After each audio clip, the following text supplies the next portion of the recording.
ऊपर देखो, उस विशाल गहरे फैलाव को देखो, अनगिनत रोशनी के बिंदु।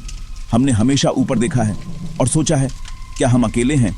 क्या कोई है जो वापस देख रहा है? अब हमारी सबसे महान क्रिएशंस में से एक JWST ने बहुत दूर के एक वर्ल्ड से एक हल्की फुसफुसाहट पकड़ी है। एक फुसफुसाहट जो हमारी समझ बदल सकती है। यह एक आकर्षक सुराग है, एक केमिकल हिंट। यह डिस्कवरी डाइमिथाइल सल्फाइड, DMS। पृथ्वी पर यह लगभग केवल जीवन द्वारा बनता है। एक्सोप्लैनेट के एटमॉस्फेयर में इसका मिलना ग्राउंड ब्रेकिंग। सिग्नल आता है K2-18b 120 लाइट ईयर दूर। यह पृथ्वी से बड़ा, नेपच्यून से छोटा।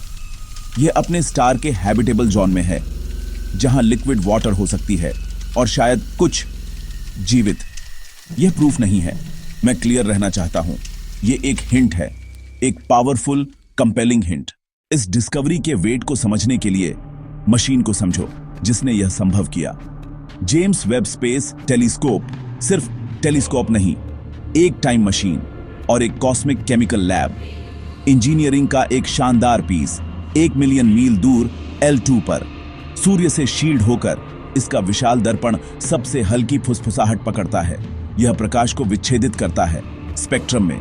जब K2-18b ट्रांजिट करता है, स्टारलाइट उसके एटमॉस्फेयर से गुजरता है। कुछ रंग गायब, क्योंकि विशिष्ट गैसें उन्हें अब्सॉर्ब करती हैं। हर गैस का unique chemical barcode, oxygen, methane, carbon dioxide और हाँ, डाइमिथाइल सल्फाइड। JWST के इंस्ट्रूमेंट्स इन मिसिंग स्लीवर्स से गैसें पहचान लेते हैं, जैसे एक कमरे को समझना, कौन से रंग रास्ते में खो गए। इसी एबिलिटी ने जीवन की खोज को रिवॉल्यूशनरी बना दिया है। अब हम अनुमान नहीं लगाते, हम मापते हैं, उनके आसमान की इन्वेंट्री करते हैं, बायोसिग्नेचर की तलाश में। अकल्पनीय दूरियों से सुराग हमारी स्क्रीन पर, दशकों की इंसानियत एक गहरे सवाल के जवाब की ओर। तो डाइमिथाइल सल्फाइड क्या है जिसने ऐसी हलचल मचा दी है? समुद्र की वो पहचान वाली खुशबू, DMS उसका बड़ा हिस्सा है। एक सल्फर बेस्ड ऑर्गेनिक कंपाउंड। पृथ्वी पर इसका प्रमुख सोर्स फाइटोप्लैंक्टन और मरीन माइक्रोब्स। ये टूटते हैं, DMS रिलीज होता है, एटमॉस्फेयर तक पहुंचता है और बादलों के बनने में अहम रोल निभाता है। बायोसिग्नेचर वे केमिकल्स जिन्हें बायोलॉजी के बिना समझाना मुश्किल हो। ऑक्सीजन हो सकती है, पर जियोलॉजी भी बना सकती है। मीथेन इंट्रिगिंग, पर ज्वालामुखी भी। पर DMS हमारी दुनिया में इसका मुख्य सोर्स जीवन। डॉ निक्कू मधुसूदन की टीम ने यह संकेत पाया। उन्होंने कहा, पृथ्वी पर DMS लगभग केवल जीवन द्वारा प्रोड्यूस होता है। यह संभावित जीवन के सबसे स्ट्रॉन्ग एविडेंस में से एक है। एक केमिकल ब्रेड क्रम्ब हमें एक दूरस्थ बायोस्फीयर की ओर खींचता हुआ। हाइसीन, हाइड्रोजन समृद्ध आसमान, नीचे विशाल महासागर। JWST ने मीथेन और CO2 पकड़ी, और अमोनिया नहीं, जो ओशन केस को मजबूत करती है। गहरा, गर्म महासागर, स्थिर कंडीशंस, जीवन संभव। स्टेज सेट है, पर कहानी अभी बाकी है। इतनी दूर से यह अणु कैसे मिला? Transmission spectroscopy. हर मॉलिक्यूल यूनिक फिंगरप्रिंट। टीम ने मीथेन और CO2 के स्ट्रॉन्ग सिग्नल्स देखे और फिर एक हल्का पर स्टैटिस्टिकली सिग्निफिकेंट संकेत, DMS जैसा। सिग्नल मीथेन जितना मजबूत नहीं, टेंटेटिव।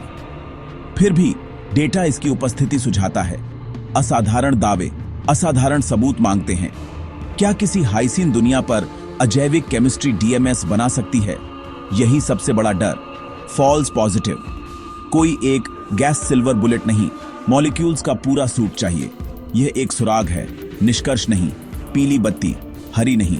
अब और डेटा, अधिक JWST ऑब्जर्वेशंस, लंबी निगरानी, बेहतर सिग्नल टू नॉइज, मायरी से मिड इंफ्रारेड में फिंगरप्रिंट क्रॉस वैलिडेशन, अन्य सल्फर कंपाउंड्स मिले, बायोलॉजी केस मजबूत।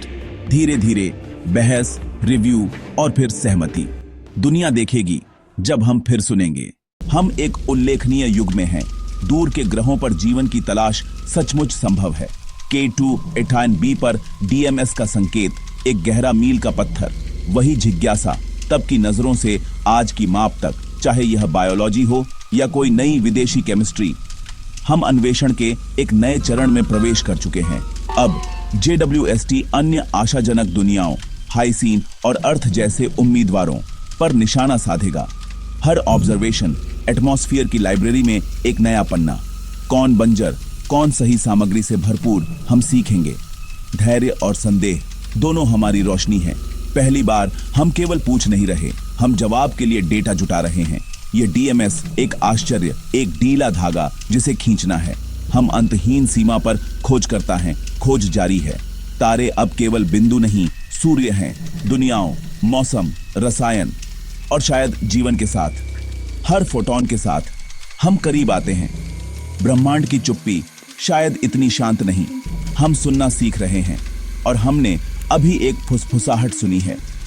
अब और करीब से सुनते हैं, आशा के साथ, विज्ञान को मार्गदर्शक बनाकर।